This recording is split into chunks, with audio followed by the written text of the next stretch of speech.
بسم اللہ الرحمن الرحیم۔ السلام علیکم۔ بہت سے نمازیوں کی پیشانی پر کالا نشان پڑ جاتا ہے، جسے کچھ لوگ نماز کا ٹیکا کہتے ہیں اور کچھ لوگ اسے محراب کہتے ہیں۔ کیا اس نشان کے بارے میں قرآن و حدیث میں کوئی فضیلت کا ذکر آیا ہے؟ بعض لوگ کہتے ہیں کہ زیادہ نمازیں پڑھنے اور سجدے وغیرہ کرنے سے یہ نشان ظاہر ہو جاتا ہے۔ اگر زیادہ نمازیں پڑھنے اور زیادہ سجدے کرنے سے یہ نشان ظاہر ہوتا ہے تو پھر کیوں ہمیں کوئی عورت نظر نہیں آتی جس کے ماتھے پر نشان ہو؟ کیا یہ محراب صرف مردوں کو عطا کیا جاتا ہے؟ ترمذی کی حدیث نمبر 1363 میں رسول اللہ صلی اللہ علیہ وآلہ وسلم نے فرمایا، اللہ تعالیٰ کو 2 قطروں اور 2 نشانوں کے علاوہ کوئی چیز زیادہ محبوب نہیں۔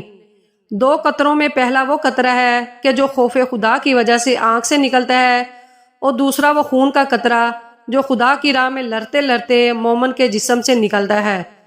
اور 2 نشانوں میں ایک تو وہ نشان ہے جو اللہ کے راستے میں زخم کا نشان ہو، اور دوسرا اللہ تعالیٰ کے فرائض میں سے ایک فریضے کی ادائیگی کا نشان۔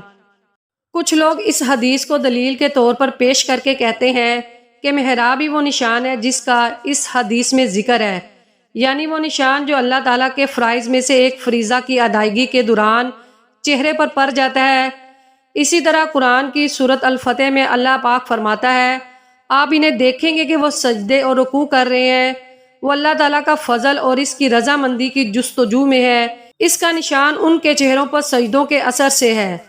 اس آیت کی تفسیر میں راجح یہی ہے کہ اس کا نشان ان کے چہروں پر سجدوں کے اثر سے ہے۔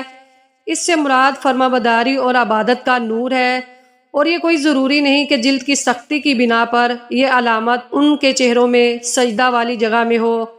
علی بن ابی طالب نے ابن عباس رضی اللہ تعالیٰ عنہ سے بیان کیا ہے کہ ان کے چہروں میں اس کا نشان یعنی ہت اور حالت ہے، اور مجاہد رحمۃ اللہ علیہ اور کئی ایک نے کہا ہے کہ غشوع اور تواضع مراد ہے۔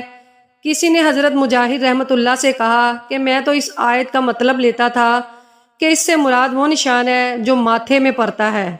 اس کے جواب میں حضرت فرمانے لگے، یہ نشان تو پھر فرعون کے چہرے پر بھی ہو سکتا ہے جس کا دل پتھر ہو۔ اور سعدی رحمۃ اللہ علیہ کہتے ہیں، نماز ان کے چہروں میں حسن پیدا کر دیتی ہے، اور بعض کا کہنا ہے نیکی کا دل میں نور اور چہرے پر روشنی اور رزق میں کشادگی اور لوگوں کے دلوں میں محبت ہے۔ شاید یہ ہے کہ پیشانی پر جلد کی سختی وغیرہ اور رنگت کی تبدیلی کی شکل میں اس علامت کی موجودگی اس شخص کے اخلاص اور صحیح ہونے کی کوئی دلیل نہیں، جیسا کہ اس چیز کا نہ پایا جانا اس بات کی دلیل نہیں کہ وہ شخص اچھا اور نیک و صالح نہیں اور وہ نماز میں سست اور کاہل ہے، بلکہ اکثر طور پر یہ تو جلد کی حساسیت اور طبیعت پر منحصر ہے۔ شیخ ابن عاصمین فرماتے ہیں کہ سجدہ کی بنا پر پیشانی پر پیدا ہونے والا نشان نیک اور صالح لوگوں کی نشانی نہیں۔ نیک لوگوں کی نشانی تو چہرے پر نور، شر و صدر اور حسن اخلاق ہے۔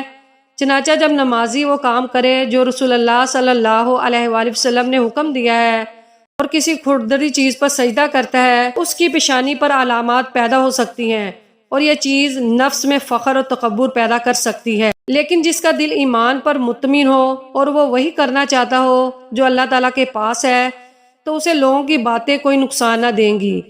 لیکن اگر کوئی شخص عملاً ایسا کرتا ہے حتیٰ کہ اس کی پیشانی میں سجدے کی علامت جیسی چیز پیدا ہو جائے تو یہ دکھلاوا اور کذب ہے، اور اسے دردناک عذاب کی ہلاکت ہے۔ مفسرین کے مطابق مرد کی جلد عورت کی جلد سے زیادہ مضبوط ہوتی ہے۔ مرد مسجد میں 5 وقت کی نماز با جماعت ادا کرتا ہے۔ جس جگہ پر نماز ادا کر رہا ہوتا ہے وہاں زمین بھی سخت ہوتی ہے، اور مرد عورت کی نسبت اپنی جلد کا خیال بھی کم رکھتا ہے۔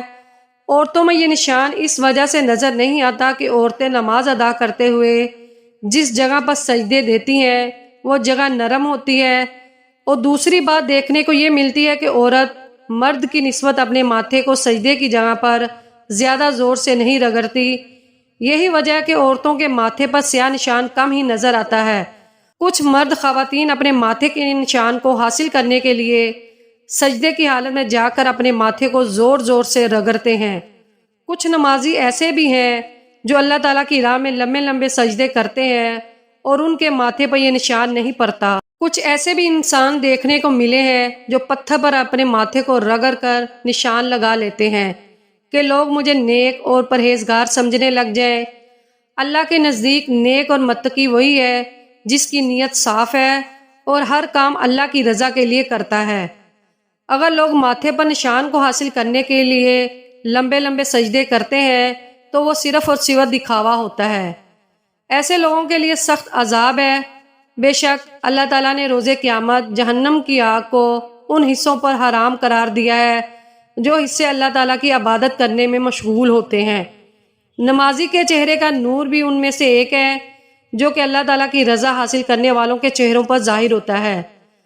حضرت ابو ہریرہ رضی اللہ تعالیٰ عنہ سے مروی ہے کہ نبی صلی اللہ علیہ وآلہ وسلم نے فرمایا کہ جہنم کی آگ ابن آدم کے سارے جسم کو کھا جائے گی سوائے نماز کے پرے سجدوں کے اثرات کے، کیونکہ اللہ تعالیٰ نے اس آگ کو ان پر حرام قرار دیا ہے کہ وہ سجدے سے پرے نشان کو کھائے۔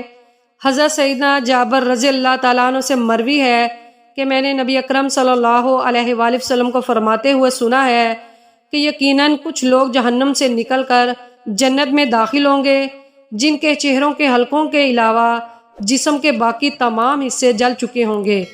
اللہ تعالی ہم سب کو نیک کام کرنے اور 5 وقت کی نماز قائم کرنے کی توفیق عطا فرمائے، آمین۔